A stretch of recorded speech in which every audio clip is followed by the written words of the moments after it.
ಜವಾಬ್ದಾರಿ ಹೊರಕ್ಕಂತಾನೆ ಹುಡ್ಸಿ ಬೆಳೆಸಿ ಯೂತ್ಸ್ಗೆ ಜವಾಬ್ದಾರಿ ಇಲ್ಲ ಅಂತಿರಲ್ಲ ಸರ್. ಹೊಸ ಜನರೇಷನ್ ಸರಿ ಇಲ್ಲ, ಹೊಸ ಜನರೇಷನ್ ಸರಿ ಇಲ್ಲ ಅಂತೀರಾ. ಪ್ರತಿ ಹೊಸ ಜನರೇಷನ್ ಹಳೆ ಜನರೇಷನ್ ಆಲೋಚನೆಯಿಂದಾನೇ ಶುರುವಾಗದಲ್ವಾ ಸರ್? ಜಗತ್ತಲ್ಲಿರೋ ದೊಡ್ಡ ದೊಡ್ಡ ವ್ಯಕ್ತಿಗಳ ಫೋಟೋನೆಲ್ಲ ಮನೆಗೆ ತಂದಿಟ್ಟು ನೀನು ಹುಟ್ಟಿರೋದೇ ಇದಕ್ಕೆ, ಬದುಕಿದ್ರೆ ಹಿಂಗೆ ಬದುಕಬೇಕು ಅಂತ ಒಂದು ಗುರಿ ಇಟ್ಟು ಬೆಳೆಸ್ತೀರಾ. ಅವನೇನಾದ್ರೂ ಸ್ವಲ್ಪ ಆಚೆ ಈಚೆ ಹೋಗಿ ಏನಾದ್ರೂ ಟ್ರೈ ಮಾಡಕ್ ಹೋದ್ರೆ ಆಗ ಕೈ ತಪ್ತಾ ಅಂತೀರಾ. ಏನ್ ಸರ್ ಇದು? ಅಲ್ಲ ಸರ್, ಇವತ್ತಿನ ಯೂತ್ಸ್ ಏನೇನಾಗಿರ್ಬೇಕು ಹೇಳಿ?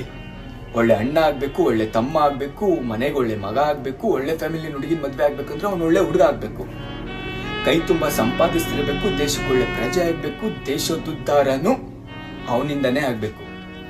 ಇಷ್ಟೆಲ್ಲ ಆಗ್ಬೇಕು ಅಂದ್ರೆ ಅವ್ನ ಕತ್ತೆ ತರ ದುಡಿತಾನೆ ಇರ್ಬೇಕು. ಇಷ್ಟೆಲ್ಲ ಮಾಡಿ ಬಂದವನ್ಗೆ ಕೂರಕ್ಕೆ ಅಂತ ಅವನೊಂದು ಸೀಟ್ ಕೂಡ ಇರಲ್ಲ. ದುಡ್ದು ವಯಸ್ಸಾದ ಕಾಲದಲ್ಲಿ ದುಡಿಯಕ್ಕಾಗದೇ ಇದ್ದಾಗ ಸೀನಿಯರ್ ಸಿಟಿಸನ್ ಪಾಸ್